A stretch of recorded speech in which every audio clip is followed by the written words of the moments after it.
Hello and welcome on Tafragadamu. The African Court on Human and People's Rights is organizing a public hearing here in Addis Ababa. But is the institution making a breakthrough? My guest today is the President of the Court, Justice Augustino Ramadhani. Very warm welcome to the program. Thank you. Thank you. The African Court on Human and People's Rights, your court, is supposed to be playing a complementary role to the African Commission on Human and People's Rights, right, to that protocol? Yes, it is. You see, we have the Charter of African Human Rights Charter. Now, that charter created the African Commission of Human and People's Rights, or in short they call it the Banjul Commission, because it is seated in Banjul, Gambia.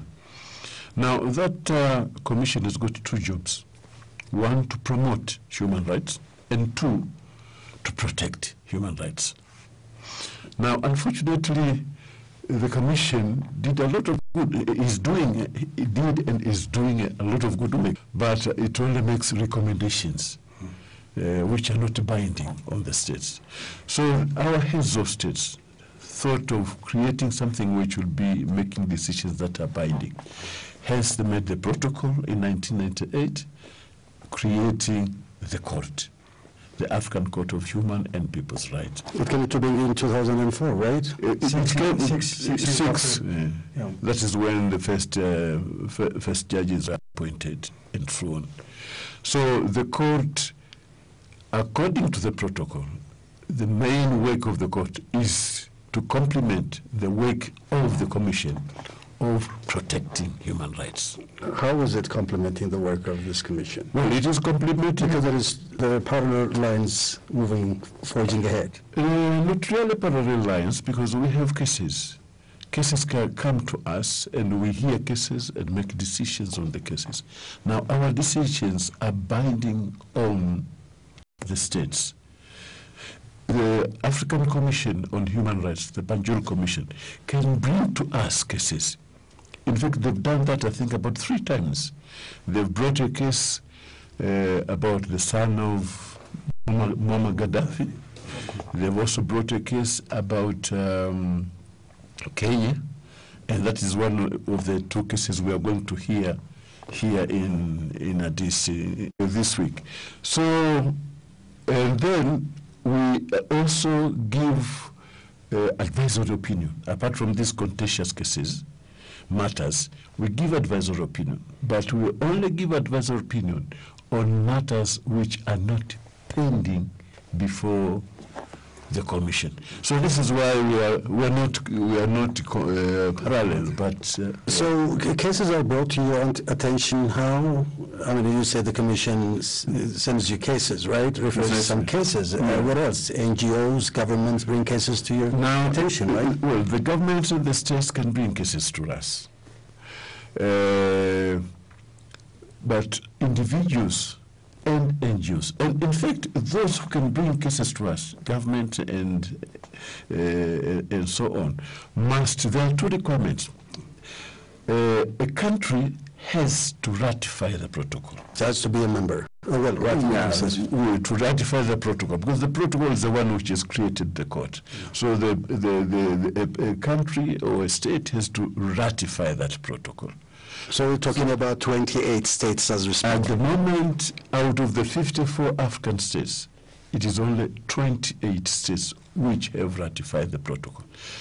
So it is all these 28 states we can come to us.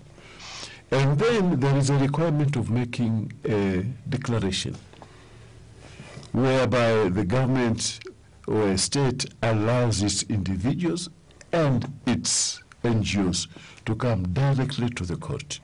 Now, out of the 28 states which have made the ratified, only 7 have made the declaration. So we can hear matters or complaints from individuals from only these 7 countries. What kind of cases do they bring over to your attention? The cases which come to us are on human rights. Such as? Violations of human rights. Well, for instance, we had a case from Burkina Faso, for instance, of Zongo, And Zongo was a journalist. He was, well, murdered somehow. It was thought because of his work as a journalist. Now, relatives of Zongo came to the court seeking that we give an order that the Burkina Faso government pays the family of Zongo as compensation for his death, because it was held that the death was caused by state agents. So that is an example. Another example is Tanzanian case, where somebody came to us saying that the Tanzanian constitution does not allow independent candidates to contest elections at local government level, at parliament, at presidential elections. And our court, they came to our court challenging the constitution of Tanzania, which prohibits, because the constitution of Tanzania says that to be able to contest an election, you must belong to a political party and you must be sponsored by a political party. Now that man came and said, no, that is wrong. It is infringing my human rights. Another Tanzanian case. So it's like, there's an issue of sovereignty here, right? You can say the issue of sovereignty also. But there are so many other things which pertain to human rights, which come to us. What is your sifting mechanism like? I understand that you get more cases than you would want to handle. At the moment, it is not so. At the moment, we do not have so many cases which we cannot handle, no. Why is it like that? Why it is like that? Because, human rights are matters against individuals, citizens. So it is the citizens or individuals who are, whose rights are infringed. So mostly you will find the individuals are the ones who will have to come to us to complain about infringements of their rights. Now, as I've said, only 7 countries have allowed the individuals and NGOs to come to us. So that alone has sifted a lot of cases. And there have been other cases, people who have tried to come to us, but we say no. Your country has not made a declaration, we cannot hear you. There was a case from Nigeria, a very famous advocate of Nigeria, Femi Falana. Femi came to us challenging this article, which requires governments and states to make a declaration. He came to challenging that, saying, no, that article is infringing the human rights and is contrary to the other articles of the protocol. And we said that, no, Femi, we cannot hear you because Nigeria has not made the declaration. And the others who have come to us, but we say, no, your country has not made the declaration, we cannot hear you. So that alone sifts a lot of cases. And that is why I'm saying that at the moment, we are not, our plate is not overflowing. We have not many cases that we cannot handle, no. And that is why we go around talking to government officials, to leaders and heads of states, to become signatories, and to become signatories and to make declarations. And that is one of the reasons why we are here. Why haven't they come aboard? What do you think is? I don't know. You see, do you reach out to them and say, this is, of course you said that's why you're here? Precisely. So you want to make your case, I understand that, but why do you think, in your opinion, countries are not here? In the court's opinion, we think that maybe states and governments are shy. They feel that if they will allow the individuals and NGOs to come to the court directly, then, as the English would say, they would wash their dirty linen in public.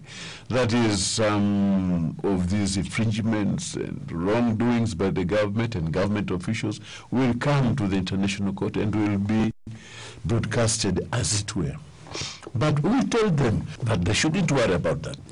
Why shouldn't they worry about it? They shouldn't worry about that because one of the conditions for us to hear cases from an individual and from one NGO is that that individual must have exhausted local remedies. That is, the individual must have gone through the court structure of his or her state to the final court. And only after that can he or she come to us. In Tanzania, for instance, we have the High Court. Of course, we have subordinate courts, but normally many of these cases on human rights start with the High Court. So from the High Court, then you go to the Court of Appeal. So you must have gone to the High Court and the Court of Appeal before you come to us. Kenya and in Uganda, for instance, they have to go to High Court, Court of Appeal, and Supreme Court. It's only after you have finished Supreme Court and you are still not satisfied, that is, you can come to us. That is exhausting local remedies. Now, if you exhaust local remedies, all that is to be said about a case have been said within your country, in your court system. So when a person comes to us, there is nothing new. So this is why we tell them that they should not be worried, because there's no washing of dirty linen. There's nothing which will come to us which has not already been spoken or aired in the national courts. Whatever you decide, your rulings are binding on all member states. They are binding. How? They are binding. You look into the implementation of whatever decisions you've reached in the court? Yeah, they are binding because of three factors. One, all state parties, when they make the ratification, they are binding themselves to respect, honor, and implement and carry out the decisions of the court. So they are binding because the states themselves have said that they are going to be bound. They have signed to be bound by the decisions of the court. Two, the court itself, after the decision, we will make our decision.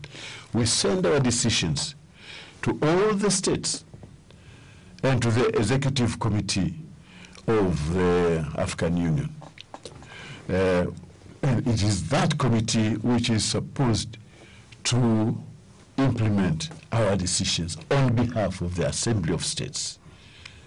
Now, thirdly, we, the court, every year we have to make a report to the Assembly of States in January, mostly January and June. We make our report and we say what decisions we have made and which decisions have not been complied with or executed. Which states have not done that? So there are those three mechanisms.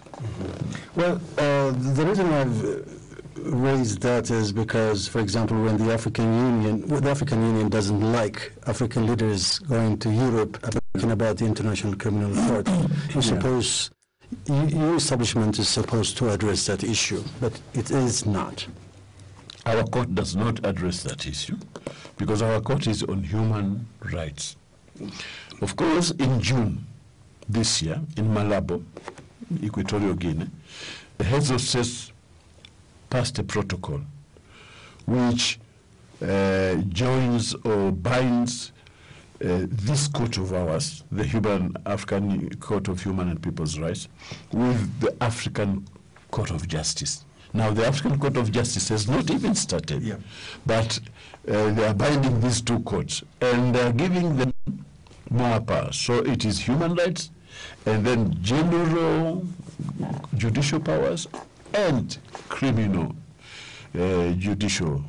criminal jurisdiction. Now, when that comes into force, then this court will also be dealing with criminal matters. But as it is, not yet. Why is the merger between your organization and the African Court of Justice late?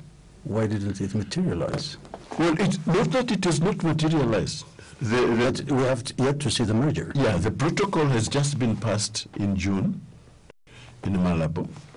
Now, there are only 5 states which ratified the African Court of Justice. And that court requires 15 ratifications to get into force. So there has to be 10 more ratifications to get that into force. Now, the protocol which have merged the two courts requires again 15 ratifications. Now, so you have to get the 15 ratifications of the Court of Justice to make it existing, and then you have got to get 15, at least 15 ratification of the protocol, of the Malabo protocol, to put the new court into it seems like we're dragging our feet in this continent. Do you agree? Well, I agree that we are dragging our feet in this. Because we're talking about pretty much basic things. Yeah, precisely. And I'm talking about particularly the human rights, because the human rights codes, the protocol to the human, establishing the protocol establishing the African Court of Human and People's Rights was passed 1998 in Nairobi, Kenya. Now, 1998 to date, 2014 is some 16 years. 16 years. And yet only 28 countries have ratified that protocol. It's a dismal figure. Very, very small figure. Extremely small. Extremely. Africans don't know your existence. Is that a fair statement? They don't know the existence of the court. Exactly. That is true. That is true. That is true. And that is why we have come here. So if people don't know, if Africans don't know you, then you're into some futile exercise. I agree. But that is exactly why we are here in Ethiopia, for instance. One, we are here in Ethiopia to sensitize, to talk to the leaders and powers that are, to appeal to them to ratify the protocol and to make the declaration. That is number one. But number two, we are here to sensitize the Ethiopian people to know about our code. That is why yesterday, for instance, we talked to a number of NGOs, to the Association of Ethiopian Lawyers and Bar Association, and some diplomats and some university students who were there. We are trying to sensitize, to make them know about our code. So we are here for those two basic reasons. Of course, the third one is we are also conducting our session and public hearings, right? We are going to have public hearings. Tell me about those. On 2 days this week and also in the following week. We are going to hear the case of Kenya. As I said, this is the case which was brought to us by the African Commission, the Banjul Commission. And here, there's a tribe in Kenya whose members have been ordered to be evicted so as to pave way for investors. You see, so these people have gone to the African Commission complaining that why are they being evicted? And the African Commission has brought that matter to us, and we are hearing that case this week. And then there is a case regarding a Tanzanian case, which again we are going to be here the following week. So the public hearing of those cases is also part of the sensitization of the Ethiopian people. Who would be attending? Is that open? Anybody who we don't know about because we are going to do this in the AU headquarters, so we don't know what are the security precautions or measures which are taken for people to get into premises of AU. But otherwise, if we hear them at home in Arusha, where the seat of the court is, anybody can come in, anybody. So you have a pretty much broad mandate. Yeah, we have a broad mandate, yes. And you are being heard? To be heard by across the continent. I mean, whenever you make decisions. Well, so far, we have had 33 cases contentious matters. And out of that, we have had and disposed of 25, I think. So there are about 8 pending. And we have made decisions. And we have to wait for time. Because, for instance, take the case of Tanzania, which I've talked about.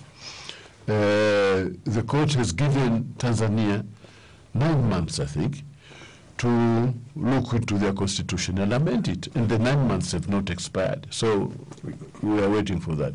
But in the case of Zongo, we made a declaration and we gave a judgment that he should be compensated, and the Burkina Faso government has taken that and is processing it. Yeah. So far, the cases we have decided upon, they are being executed.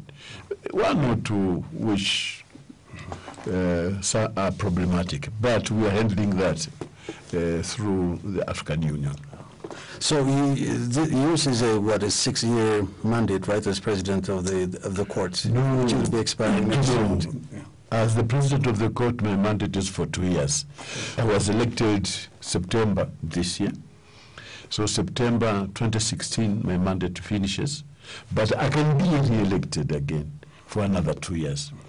The 6-year mandate is for a judge. For a judge, right. I've been elected by the Assembly of Heads of States as a judge of the African Court for 6 years. And the election was in June 2010. So you have 2 more years to go. So, yeah, 2 more years to go. So in June 2016, my time expires. But again, if I want, I can seek a re-election for another 6 years. Do you want to be re-elected? Do you look in? I'll make up my mind next year, or 2016. For the moment, I'm just looking at it.